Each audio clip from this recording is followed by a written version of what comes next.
Cuando nosotros estudiamos los diferentes grupos, las religiones del mundo, nos damos cuenta y apreciamos más la misericordia de Dios. Y apreciamos más la gracia de Dios. Porque nosotros podemos decir, cuando estudiamos el grupo del hinduismo, cuando estudiamos el judaísmo, el miércoles pasado, hoy estudiaremos una nueva religión, el budismo. Y vemos lo lejos que están, lo cargados que están estas personas, esforzándose en vano, y saber que tú y yo estuvimos allí, perdidos, tratando de salvarnos a nosotros mismos en ocasiones o hacer cosas por nosotros mismos. Pero nada de eso fue suficiente, hasta que la gracia del Señor nos alcanzó y nos mostró que nosotros no tenemos que inventar el camino. Y gloria a Dios por eso. Que nosotros no tenemos que forzar ese camino. Mi hermano, cuando usted y yo vamos a la Escritura y nos enteramos de quién es Dios, ¿dónde es eso? ¿Dónde por primera vez tú te enteras de quién es Dios? En la Biblia. Específicamente, ¿en qué pasaje? ¿En qué capítulo? Específicamente, ¿en qué verso? Génesis 1:1. Quiero llevarlos ahí, o sea, la idea de que a veces lo pasamos por alto, aunque es algo obvio, pero lo pasamos por alto. Esta idea de que tú no tienes que pasar mucho tiempo ahí en la Biblia para que Dios te hable de sí mismo, de quién es Él. Y ya en Génesis 1:1, en el principio creó Dios los cielos y la tierra, te habla muchas cosas de Dios. Un Dios que cuando no había nada crea todo, es un Dios todopoderoso, que de la nada crea cosas. Un Dios que es eterno, porque no había nada. Pero Él ya existía. Y en el libro de Génesis, que no es otra cosa que el libro de los orígenes, por eso se llama Génesis, ahí usted ve el origen del universo, el origen de la naturaleza, del mundo, el origen del hombre, el origen de la promesa, el origen del pueblo de Israel, el origen del pecado, el origen de la promesa de salvación. Todo y muchas cosas más, usted la ve ahí en el libro de Génesis. Pero usted puede leer los 50 capítulos del libro de Génesis de arriba abajo y al revés y nunca encontrará el origen de Dios.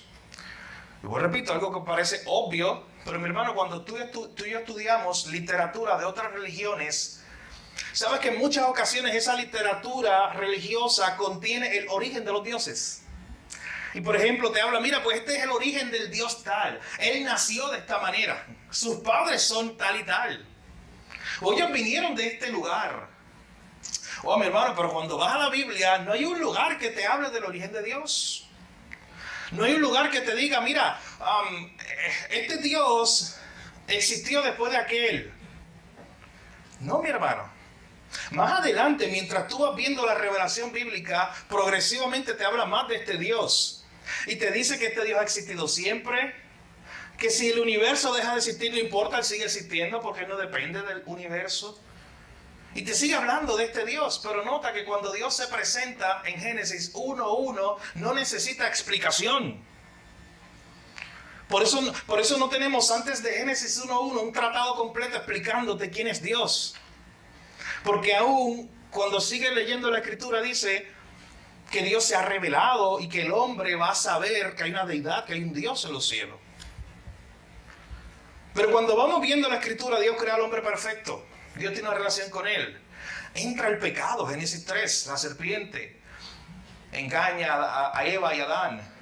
Ellos le dan la espalda a Dios, se rebelan contra Dios. Póngase a pensar por un momento, habían tantos y tantos árboles para comer, miles de opciones, solo una no podían comer particularmente, y fue la que Satanás movió al hombre y a la mujer para que dudaran de Dios y comieran de ese árbol específico. Pero lo que quiero llegar es lo siguiente. Hay un autor, un pastor, se llama Jeffrey Johnson, tiene unos libros muy buenos, pastor norteamericano. Él nos ayuda a entender un punto acerca de ese inicio de Génesis, particularmente de cuando aparece el pecado, en Génesis 3. Y él nos dice, oye, pongámonos a pensar en esto, a veces no pensamos en esto. Pongámonos a pensar en algo. Tan pronto aparece el pecado, aparece rápido la promesa del Evangelio. Noten qué interesante. Tan pronto aparece el pecado. Tú estás leyendo Génesis 1, no hay pecado. Génesis 2, no hay pecado. Son las enseñanzas de la creación. Génesis 3, aparece el hombre pecando. Y tan pronto aparece el pecado, Dios anuncia su salvación. O sea, tampoco hay que esperar mucho. Tampoco eso quedó escondido. Tampoco eso quedó para Adán como, oye Adán, ahora resuélvete tú. Mira qué vas a hacer. Invéntate un camino, invéntate una religión, invéntate un medio para acercarte a mí, porque tú pecaste contra mí. Como si Dios le hubiera dado la espalda a Dios y le hubiera dicho, Adán. Como si Dios le hubiera dado la espalda a Adán, perdón. Y le hubiera dicho, Adán, resuélvete como puedas. Y se viró y se fue para el cielo Dios. Esa no es la imagen que vemos en el Génesis 3. La imagen que vemos en Génesis 3 es Dios ya planteando una solución al problema que Adán y Eva se habían metido solitos. El problema del pecado, su separación de Dios. Vemos en Génesis 3:15 que se habla de la simiente de la mujer que vendría a destruir la obra de Satanás, de la serpiente. Así que es muy importante saber esto. Cuando usted ve cualquier religión del mundo y la compara con la fe cristiana, son muy diferentes.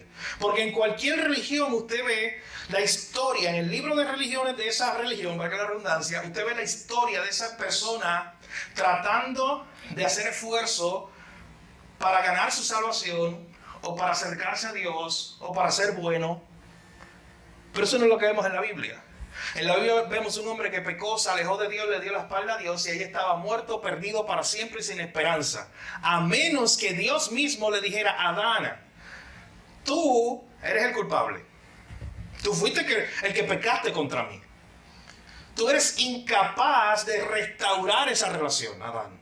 Tú eres incapaz de otra vez volver a relacionarte conmigo. Así que como yo sé eso, yo voy a enviar la solución. Y está allí rápido que aparece el pecado en Génesis 3. Ahí mismo, Génesis 3:15, aparece Dios prometiendo la simiente de la mujer. Que todo el Antiguo Testamento se va desarrollando y nos vamos preguntando, ¿y quién es esa simiente de la mujer? Hasta que progresivamente tú conoces que es Cristo. Y lo más hermoso de esto, o lo más impresionante, es lo siguiente.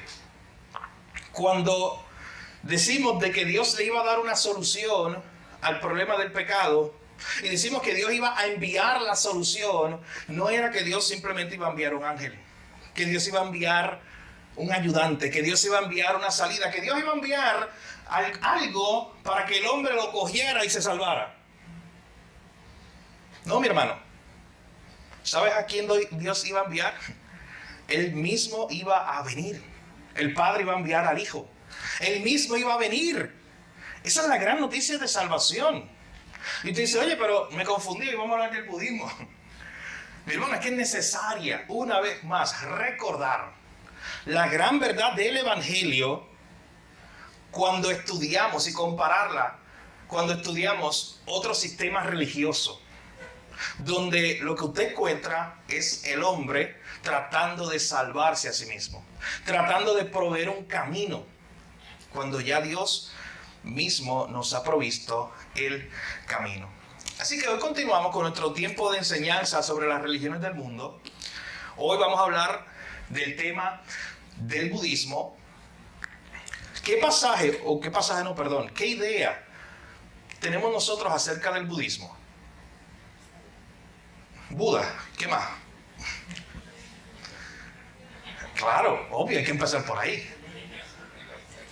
Un Buda, una figura que yo he visto en lugares donde hay una pequeña estatua que ponen, o unas camisas con Buda, ¿qué más? O unas cadenitas, o un collar, y parece el Buda, de muchas maneras. ¿Qué más? ¿Cuál es el acercamiento, el conocimiento que tenemos nosotros del budismo por lo que vemos alrededor? ¿Alguna idea? No por lo que leyeron en el libro, piensa por un momento. Es el conocimiento de lo que cualquier persona por ahí sabe acerca del budismo por lo que conoce, por lo que ve en la televisión, lo que escucha, por la gente alrededor suyo. Acá hay una meditación. Usted me pregunta a mí, yo pienso en monjes. Eso es lo que yo pienso cuando habla del budismo. Pues un monje que está viviendo por allá solo en un castillo. Esa es la imagen que yo tengo. Una vez a una compañera mía de trabajo que es amistad, Ujú. Vamos a hablar de eso. Que esa es una de las formas en que más se conoce esta religión. De hecho, interesante, se conoce también como la religión de la paz. Les digo más, muchos defensores del budismo, incluso muchos grupos ateos que atacan el cristianismo, y ellos no son nada, no creen ni en la luz eléctrica, según ellos. Ellos mismos defienden el budismo y dicen, mira, los cristianos son tan perversos y los budistas son muy pacíficos. No conocen su historia, no conocen la historia.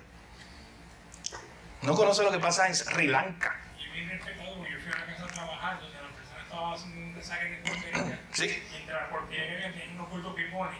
Me dice, eso no me lo gusta. Eso se respeta. Lo respetan, claro. Y ellos respetan mucho al Dalai Lama, Uh-huh. porque él es la figura más grande que tiene. Sí. Así que son cosas que nosotros, tú no tuviste que haber tomado una clase, leído el libro para saber esas cosas. O sea, o escuchar esas cosas, la figura del Dalai Lama o de un monje que la gente venera y respeta. Ese tipo de figura o ese tipo de personaje. Mientras que tenemos esta idea errónea de que es una religión pacífica, tenemos que pensar por un momento que en Sri Lanka, ese país, hoy por hoy es un país donde se persigue a los cristianos. Van a sus casas, les destruyen sus casas, les ponen bombas en sus casas. ¿Y sabe quiénes son? No solo los musulmanes, que tú puedes pensar, son budistas, son monjes de hecho, que persiguen a los cristianos, que los matan. Una forma de protesta de muchos monjes, ¿sabe cuál es? Inmolarse, quemarse a sí mismo.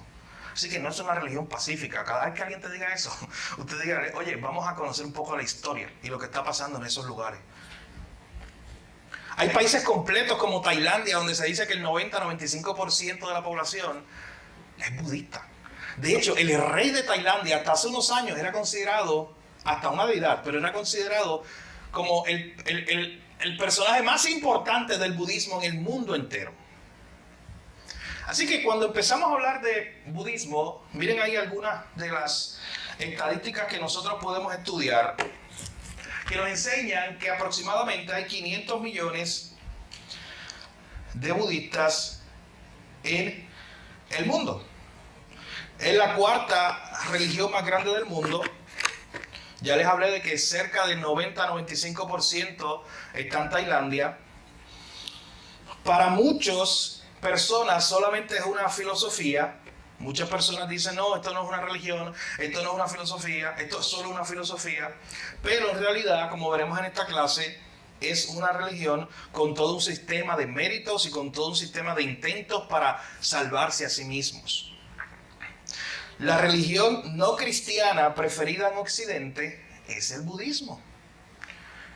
O sea, la religión que más jóvenes especialmente adoptan ideas, incluso sin llamarle budismo, es del budismo, es de este grupo, es de esta religión. Próxima. En Puerto Rico tenemos budistas y no solo tenemos gente budista en el sentido de no, son jovencitos que creen en una otra filosofía budista. No, mi hermano, en Puerto Rico hay centros. Eso que usted ve ahí en San Juan es un centro de enseñanza budista. De hecho, en el año 2004 el Dalai Lama vino a Puerto Rico por primera vez y eso fue un gran evento para estas personas. De hecho, ahí no se ve, pero yo le voy a leer lo que dice abajo, donde dice bienvenido al Centro Budista de Puerto Rico. Porque esta pequeña introducción nada más le va a dar una idea de lo que vamos a ver en la clase acerca de qué es el budismo.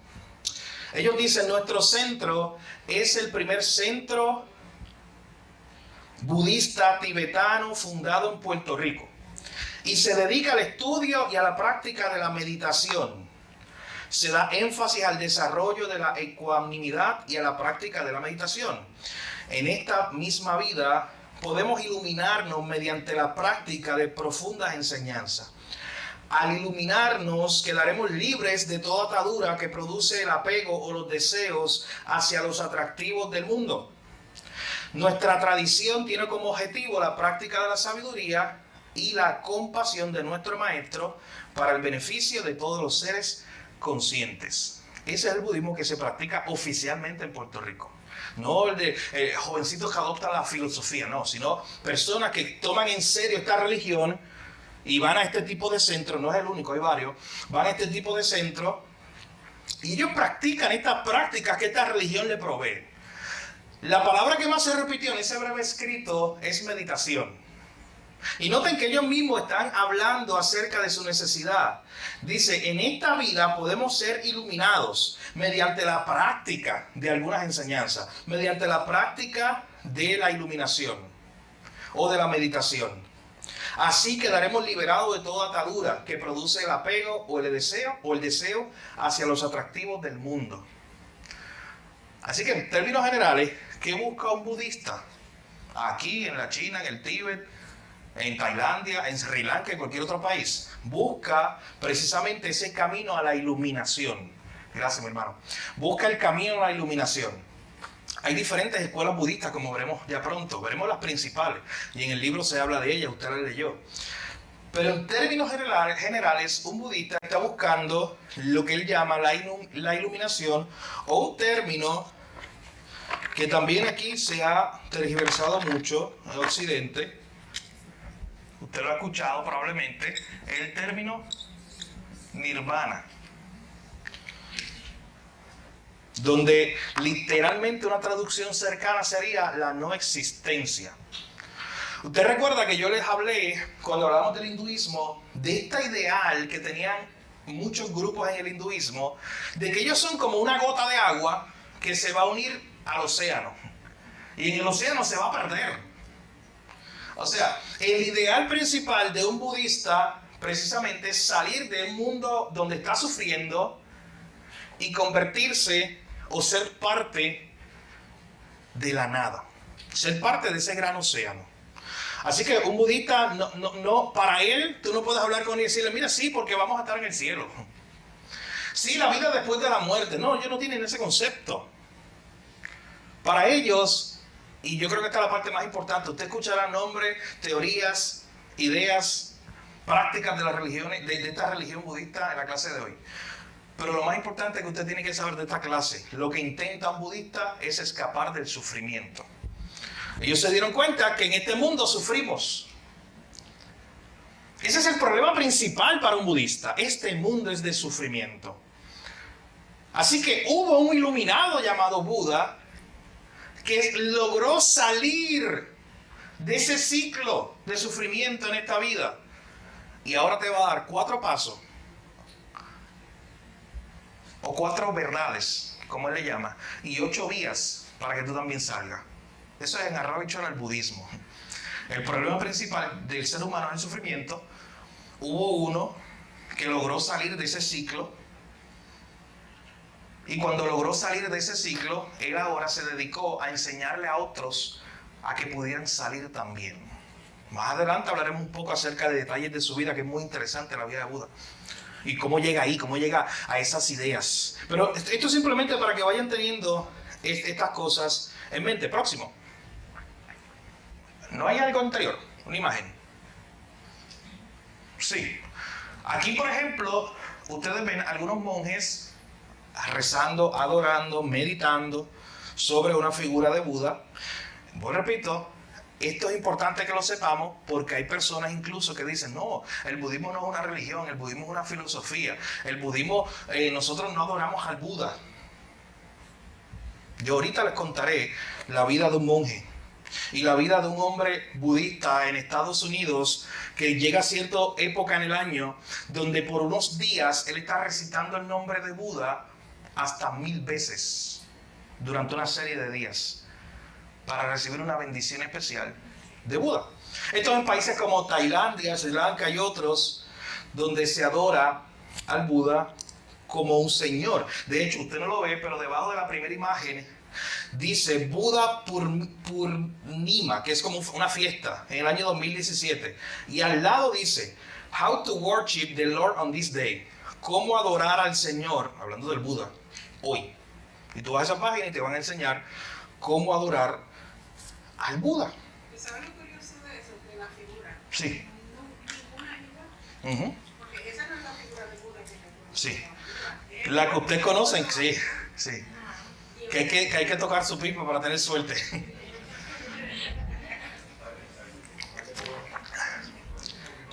Es que lo interesante, cuando estas religiones llegan a Occidente, se empiezan a mezclar con muchas otras ideas y también mucha gente tiene ideas erróneas de estas religiones que son orientales.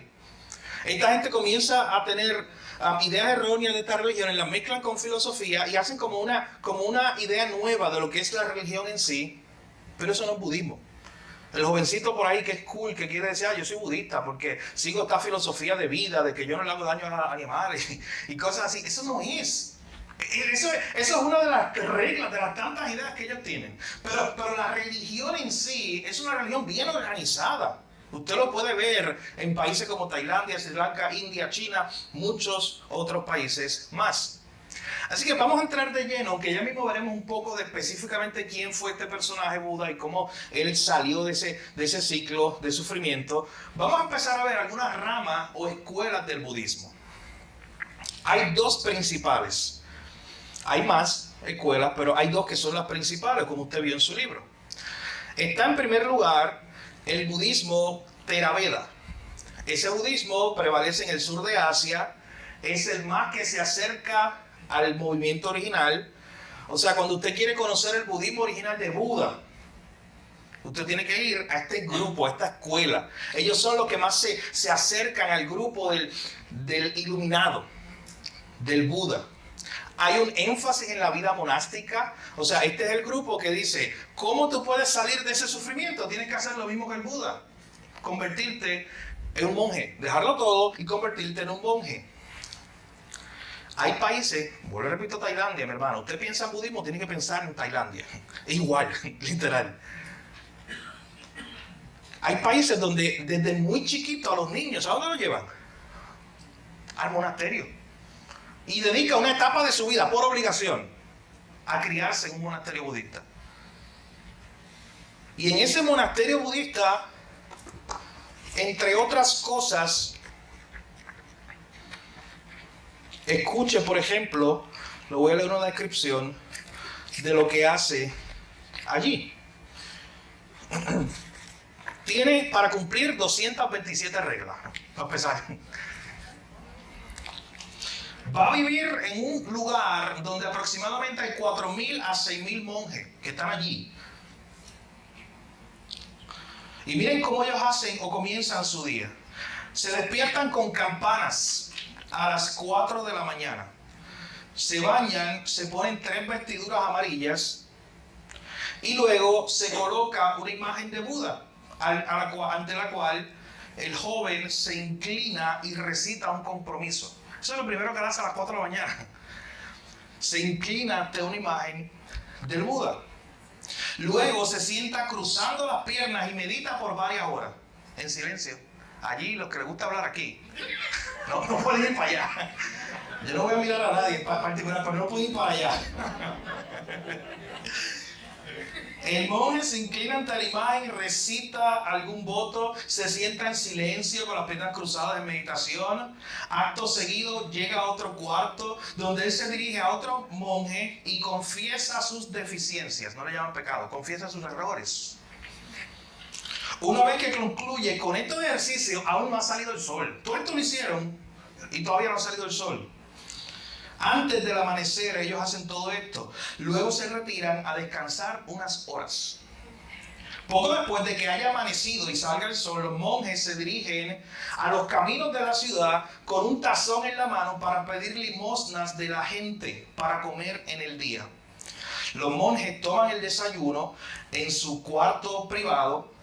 Después de comer, pronuncian una bendición sobre aquellos que le dieron comida. Y todavía no son las 8 de la mañana. Ellos han hecho todo esto.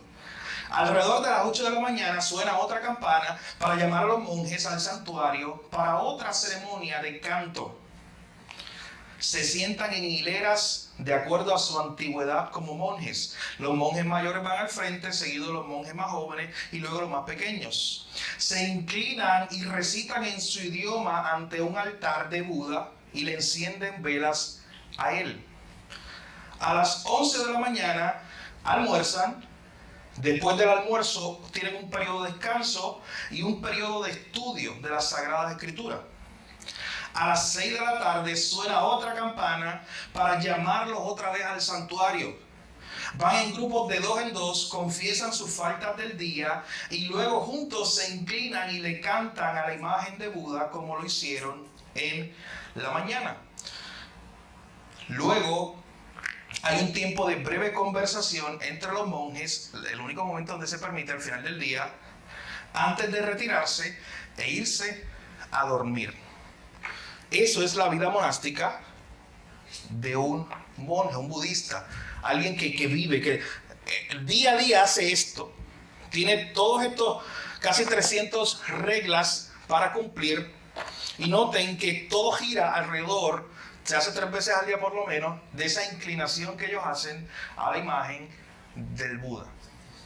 Esto ocurre todos los días en esos grupos. Así que esta primera escuela del budismo, como les decía, se llama el budismo Theravada, hace un énfasis en la vida como monje. O sea, esta escuela te dice, tú quieres salir del sufrimiento, tú quieres salvarte, no hay otro camino, tienes que hacer tu monje, tienes que meterte en un monasterio.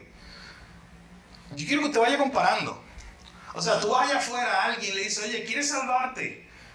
Y tú le enseñas el camino a Cristo y no es algo que él tenga que hacer, es algo que él tiene que creer, que otro hizo, que Cristo hizo en este caso. Y poner su fe en él y salvarse. Aquí no, aquí te está diciendo esta escuela, ¿quieres salvarte y salir del sufrimiento? Tienes que meterte a monje, vivir en un monasterio y hacer todas estas cosas para tratar de salvarte. En esta escuela Buda es un gran maestro, él es el iluminado que ilumina el camino de otros. Miren esta idea, a mí me estuvo tan interesante, esta próxima idea de este grupo, del budismo Theravada. Ellos dicen, los dioses son reales, pero son poco útiles para ayudarnos, porque según Buda, ellos mismos necesitan también lograr su iluminación. Mi hermano, la religión del budismo no le da esperanza a nadie. Por eso algunas personas dicen erróneamente que el budismo es ateo. Es más agnóstico que ateo. Agnóstico porque para Buda pueden existir los dioses, pero eso no importa, son irrelevantes. Ellos se tienen que salvar a sí mismos. Ellos están por allá con sus propios problemas tratando de salvarse a sí mismos. Así que ellos no me van a ayudar a mí en nada. Así que no importa que existan los dioses. Eso pensaba Buda.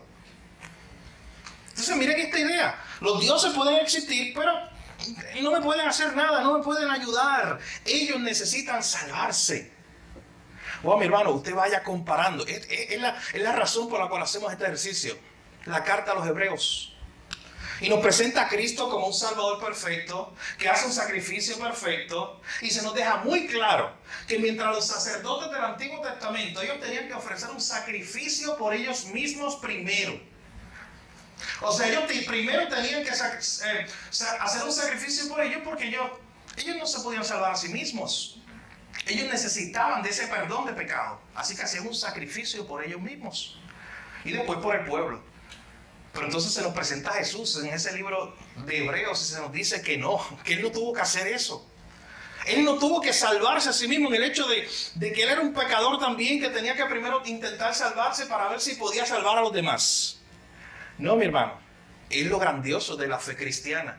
Él es santo, sin pecado, perfecto, sin ninguna necesidad de venir aquí y morir en una cruz por la muerte de otro. Pero lo hizo. Él no es como los sacerdotes del Antiguo Testamento. Ese hizo un sacrificio una vez y para siempre y se sentó. Y ese sacrificio fue perfecto, único y nada se le puede añadir. Consumado fue el grito desde la cruz en Juan 19:30. Así que vayan viendo la diferencia de estos grupos. Y si usted un día se encuentra con un budista de esta escuela, usted tiene mucha tela para cortar por ahí. George Braswell, que es un autor, yo se los enseñé ya. Le invito a que usted adquiera este libro como referencia. Va a ser una buena compañía. Es el que uso junto a nuestro libro de texto. Se llama Guía Holman de Religiones del Mundo. George Braswell dice en su libro que las enseñanzas de esta escuela budista enfatizan la dependencia del individuo para resolver sus propios problemas y su propio destino. O sea, ¿qué te dice esta escuela de budista o de budismo? Que tú tienes un problema que tú mismo te lo tienes que resolver. No hay mucha esperanza ahí. ¿Tú sabes qué te dice la fe cristiana? Tú tienes un problema, tú mismo no puedes hacer nada para resolverlo, tienes que depender de la obra de Dios en Cristo para salvarte. Hay, mi hermano, cientos, miles, una infinitud de kilómetros de diferencia entre esas dos ideas. Mientras un grupo te dice, como este grupo budista, tienes un problema, resuélvatelo como puedas. La fe cristiana te dice, tienes un problema, no puedes resolverlo tú mismo, pero hay uno que sí lo resolvió y puedes poner tu fe en él. Próxima. De acuerdo con esta escuela budista, el problema humano básico es el sufrimiento. Esta es la página 49 de su libro, el que lo quiera seguir. El problema humano básico es el sufrimiento en el samsara. Y ya ustedes son expertos en religiones orientales y saben qué es el samsara. Hace 2 miércoles atrás. ¿Se acuerdan cuando hablamos de karma? Y de samsara. O sea, cuando hablábamos del ciclo. ¿Se acuerdan de esa idea que cuando hablamos en la clase de hinduismo decíamos que el problema principal en el hinduismo es que hay un ciclo donde yo nazco y muero y vuelvo a vivir y yo no puedo salir de ese ciclo? De hecho, ese día, todo un paréntesis, nosotros brincamos, y me acuerdo, la parte donde hablaba de que algo peor que estar en ese ciclo, que tú no sabes dónde vas a renacer después, es la idea de las castas en la India. Esta idea de que hay unas castas, unos grupos, unas familias que son de más valor y hay otras que en realidad, aún para el gobierno de India, son prácticamente insignificantes. Y tú tienes que cuidarte de cuando vuelvas a nacer, no nazcas en una de esas castas. Así que tienes que hacer buen karma. Tienes que hacer buenas obras, tienes que intentar hacer algo bueno para tratar de liberarte de ese ciclo que parece eterno. Eso es lo que hace un hinduista. Tiene muchas maneras. De hecho, el hinduismo, recuerden que da muchos caminos y lo comparamos con el cristianismo, que decía, no, hay un camino. Y el hinduismo dice, no, hay muchos caminos. Tú puedes adorar a uno de esos 330 millones de deidades, tú coges una, sé devoto a él y que él te ayude a salir de ese ciclo. O métete a monje, o da dinero a los pobres y a buenas obras y tú puedes salir de ese ciclo. La religión del budismo, como veremos en unos minutos, surge dentro del hinduismo. Así que eso implica que ellos tienen todas estas ideas en la mente. Para un budista también el problema principal es salir de ese ciclo. Lo único que Buda logró un método, descubrió un método, y ese es el budismo. Es darte ese método para que tú también salgas de ese ciclo de sufrimiento. Tu problema más grande es que eres ignorante de ese conocimiento que te va a dar el Buda. A la vez que tú conozcas ese conocimiento del Buda, ya te salvaste. No tendremos todo el tiempo para explicar algo que me parece fascinante. Porque tú le dices a un budista, te salvaste, qué bueno, saliste del ciclo del sufrimiento. ¿Para qué? Pregúntale después a un budista, ¿para qué? No, es que va a haber un cielo y vamos a estar allá en la eternidad gozando, porque ya no tenemos sufrimiento, vamos a estar gozando. No. Nirvana viene la no existencia. O sea, dejaste de existir, se acabó todo. Ahí usted aprovecha y lee con un budista Apocalipsis capítulo 21 y 22. La imagen del cielo en la fe cristiana. Que te dice que sí se va a acabar el sufrimiento. Pero interesante. No es que solo se acaba el sufrimiento y dejamos de existir y estamos en una muerte eterna. No, estaremos vivos junto a Cristo, gozándonos, Él siendo nuestro Dios, nosotros su pueblo, gozándonos, adorándolo a Él por la eternidad. Así que hay un estado de gozo continuo y constante. En tu presencia, dice el Salmo 16, hay plenitud de gozo, delicias a tu diestra para siempre. Hay gozo, hay alegría, hay una vida con el Señor por siempre. Un budista no tiene eso.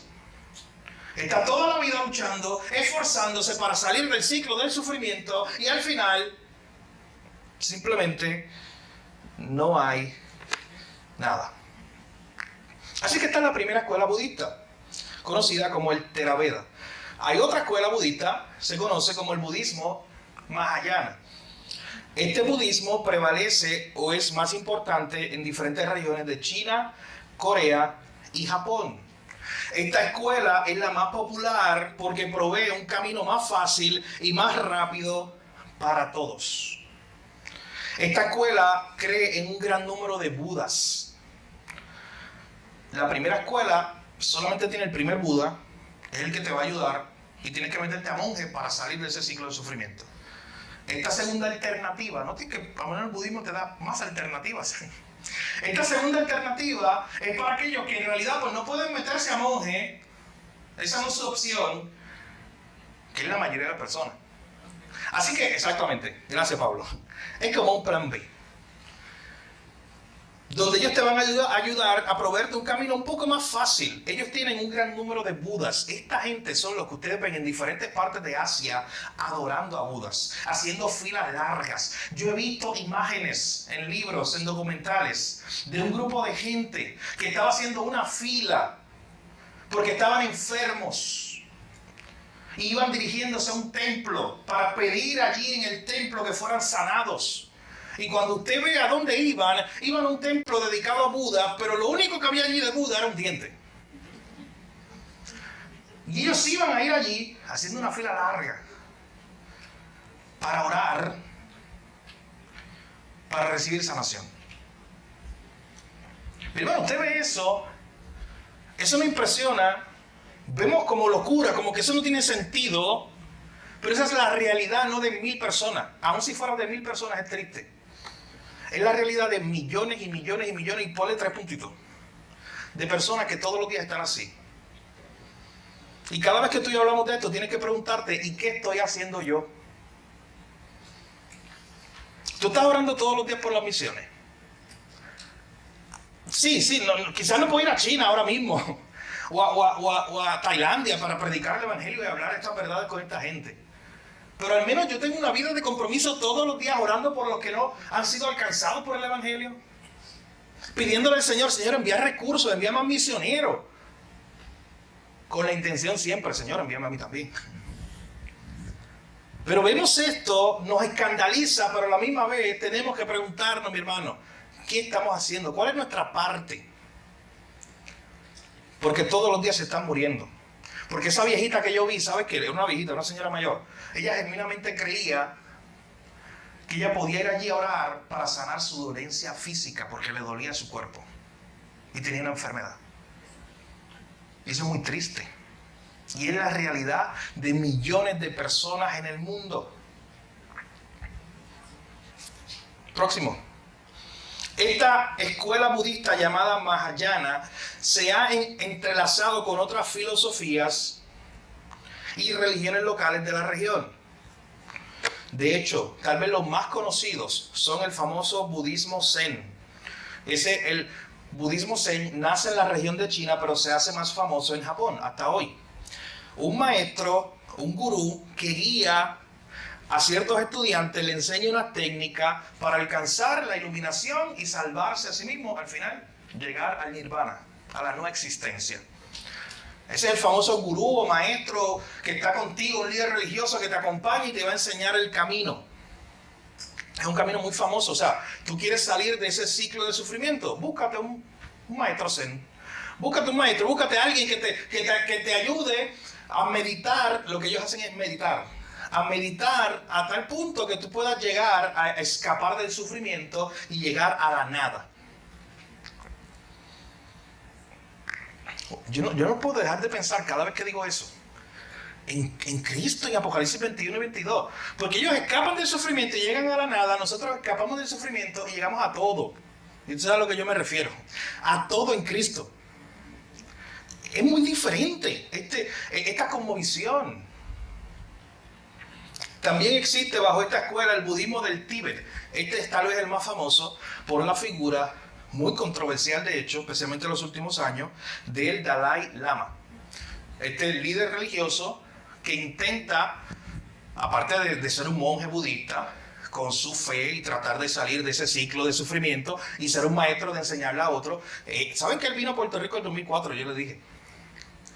Los gobernadores lo recibieron. Silvia María Calderón era la gobernadora en ese tiempo y lo recibieron porque él es como un dignatario. Para los efectos, él es como un gobernante de toda una región. De hecho, hay una foto bien famosa de la gobernadora con él y una bandera de Puerto Rico. Él tuvo un tiempo donde dio clases en Puerto Rico sobre esa filosofía. En el Centro de Bellas Artes habló de los caminos que él proveía para la salvación.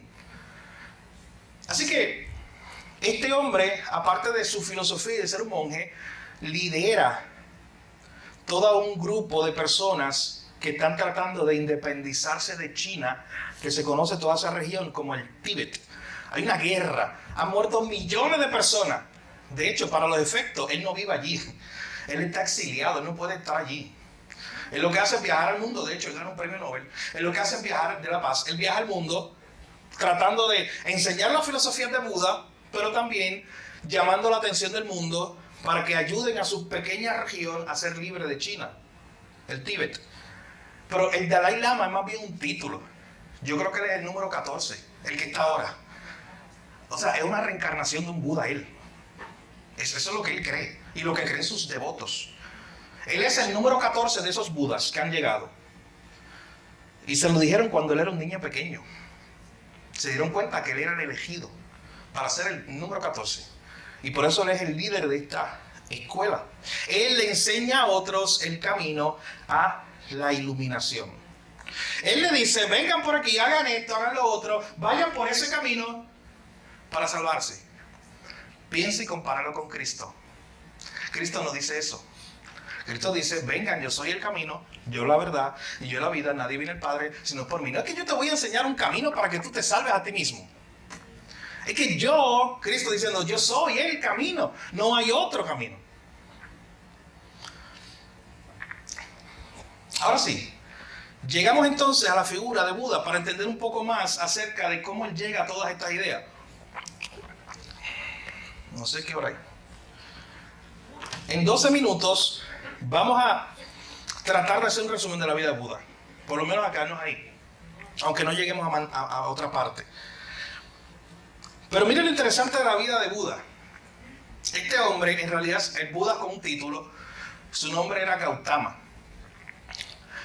Y en realidad los detalles de su vida se confunden entre el mito y la realidad. O sea, hay muchas leyendas acerca de su vida y es muy difícil conocer verdaderamente cuál es real.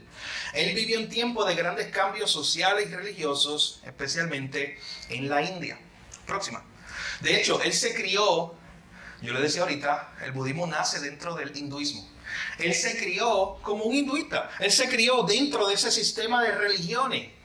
Y usted sabe, ya explicamos que el hinduismo te da muchos caminos. Pues el budismo es uno de ellos, si usted quiere verlo así. Es como uno que él sintió que es iluminado específicamente para enseñar uno de esos caminos.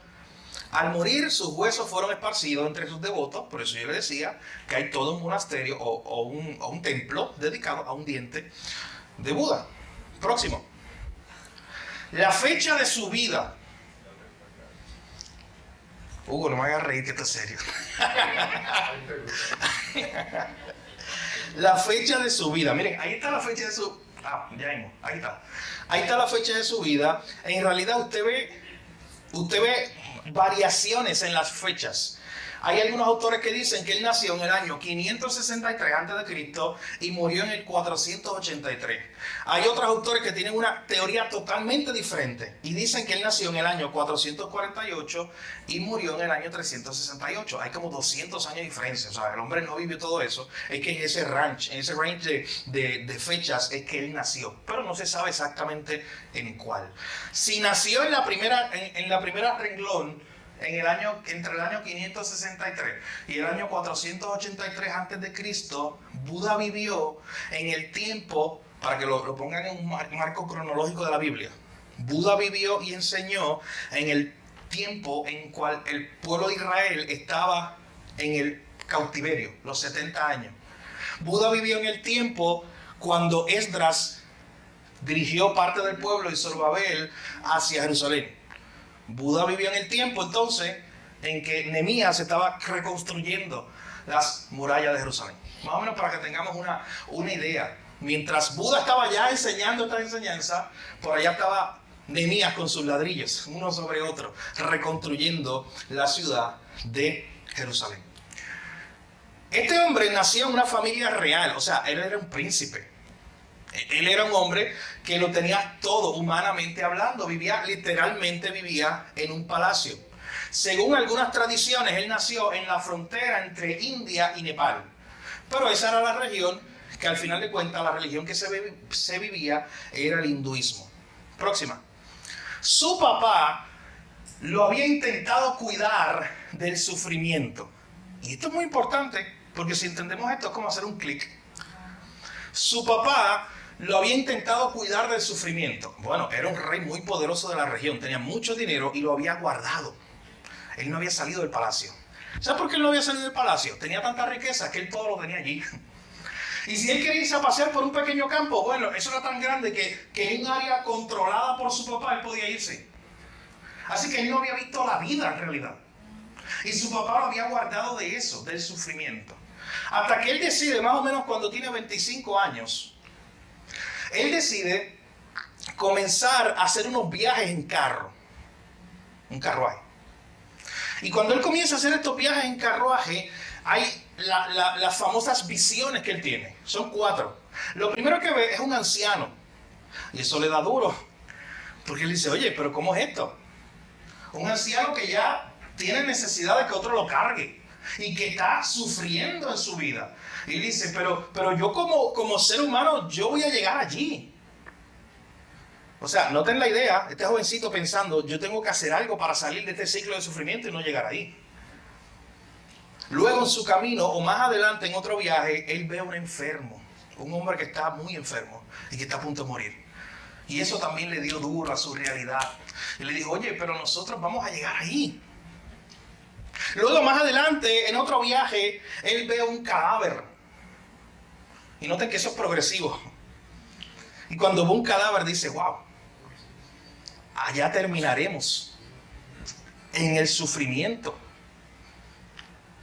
En el último viaje que él tiene en carruaje, en esta época, ve a una seta es un monje de hecho hinduista, que estaba intentando salir de ese ciclo del sufrimiento que el hinduismo nos enseñó.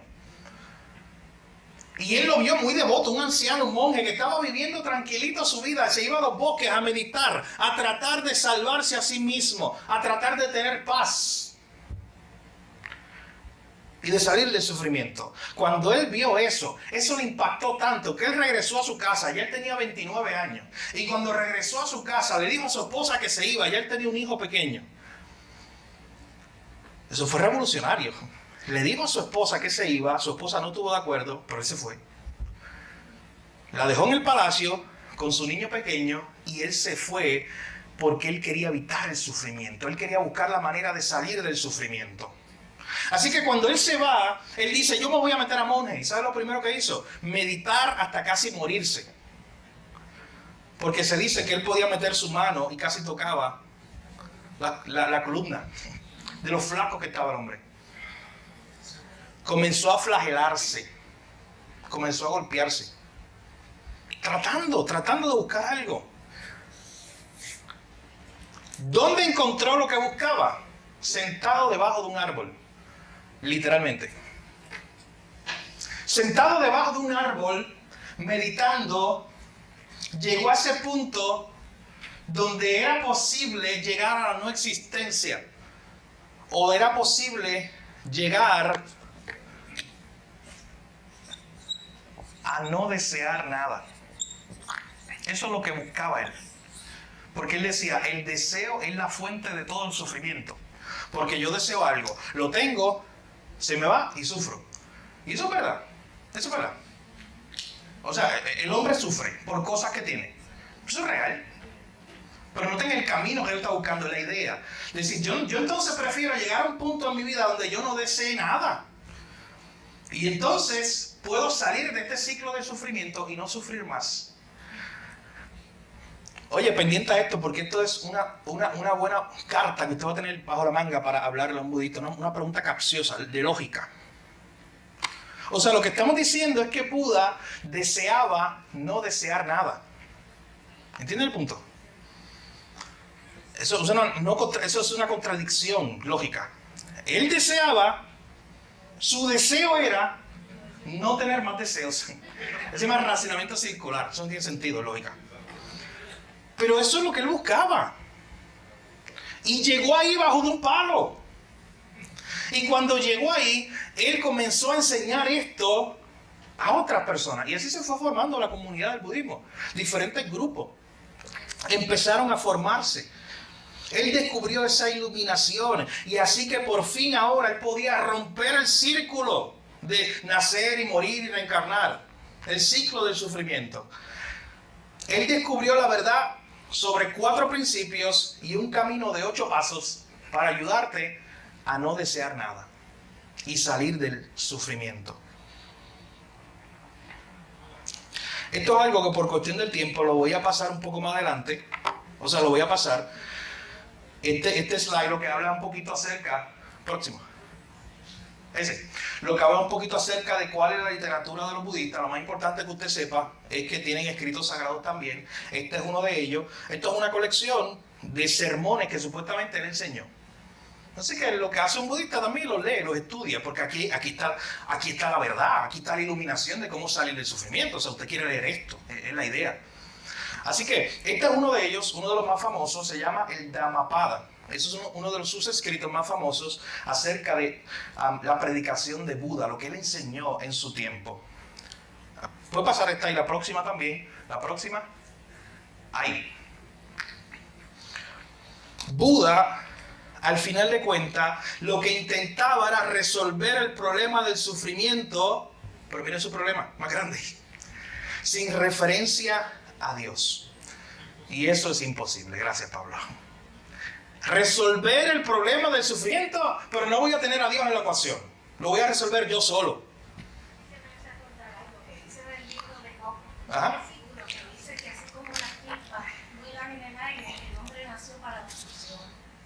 Ahí está. El hombre nació en este mundo caído, un mundo de sufrimiento verdaderamente. Y la Biblia está llena de eso. De hecho, usted ve que Dios crea al hombre perfecto, Adán y Eva pecan y ahí empieza el sufrimiento. Ahí empezó. No tuvimos que esperar más. Adán y Eva ya estaban sufriendo allí. No solo eso, su primer hijo, un asesino, mata a Caín, mata a Abel. O sea, hay sufrimiento por todas partes desde el inicio.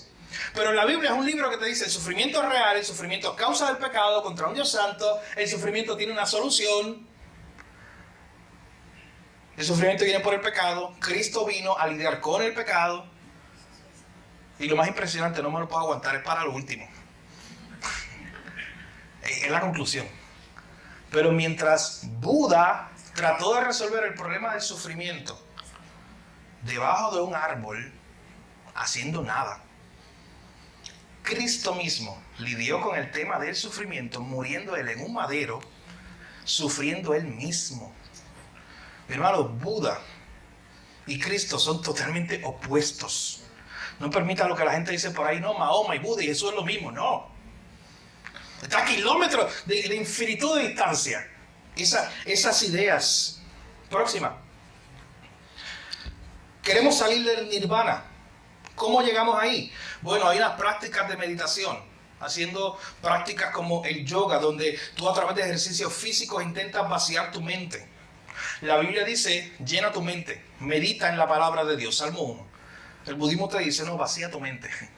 ¿Cómo tú lidias con el sufrimiento siendo un cristiano? Llenando tu mente de las verdades bíblicas.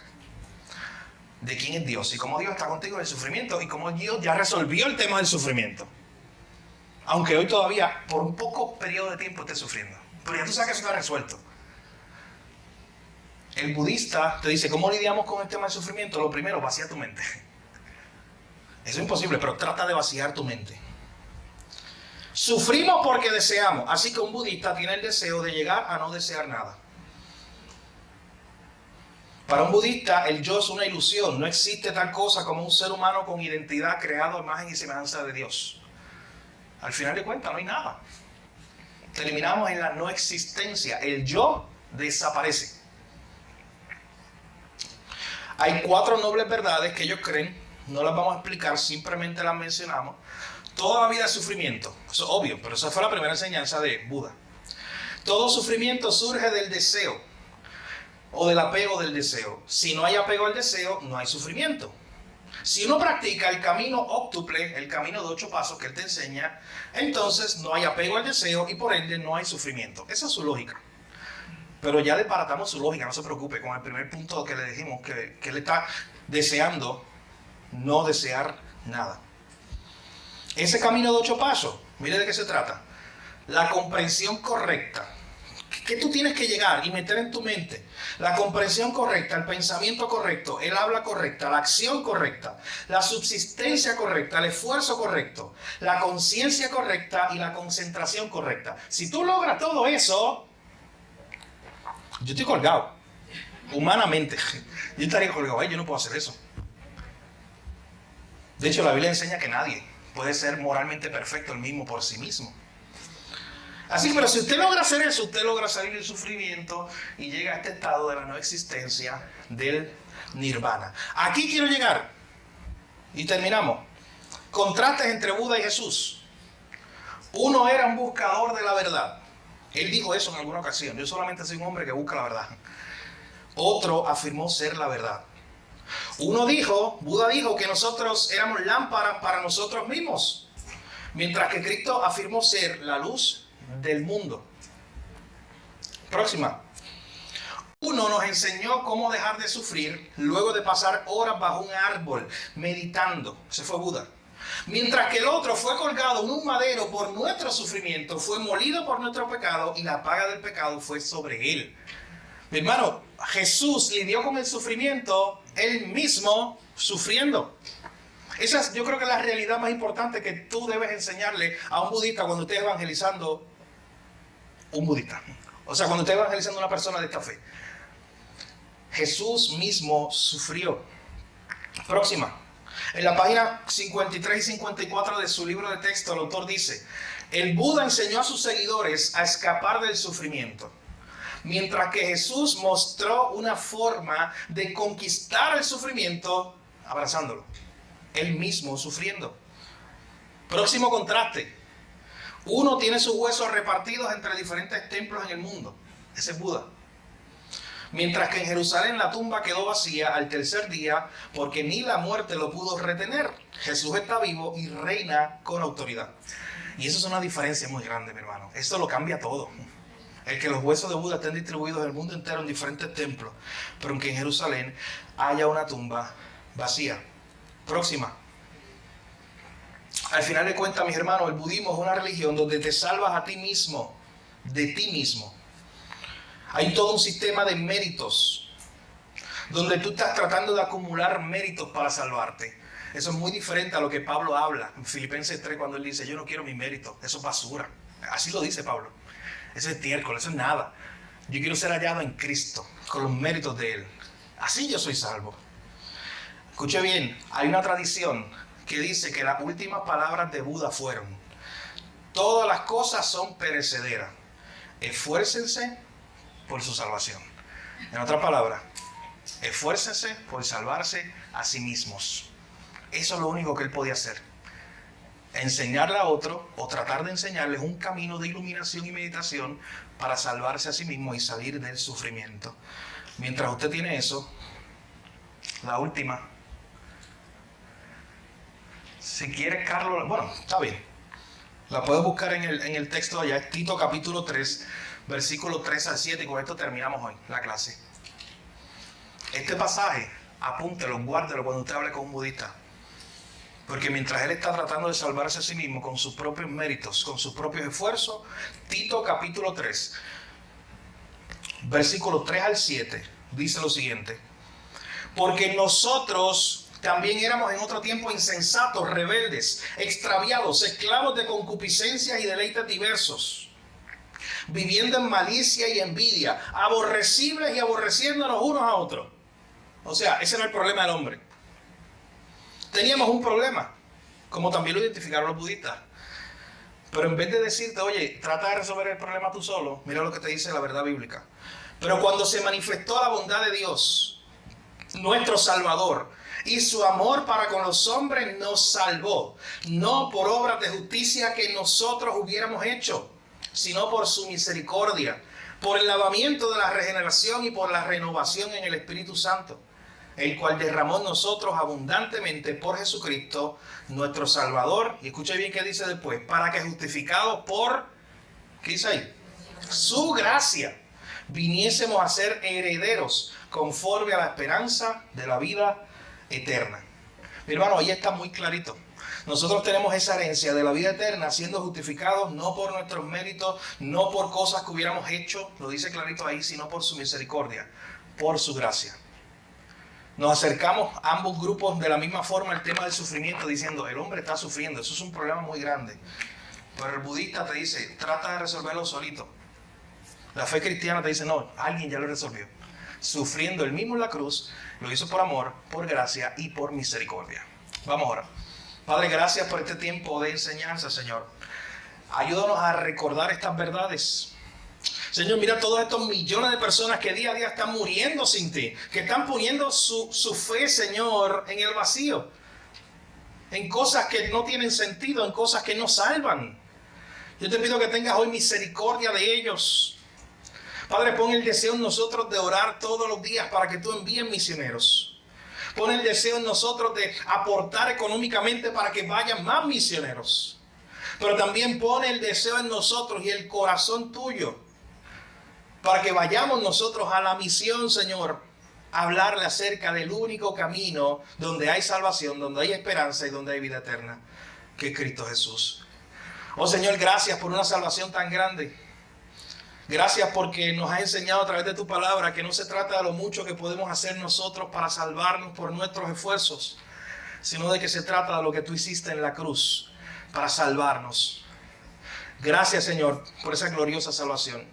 En tu nombre oramos, Jesús. Amén.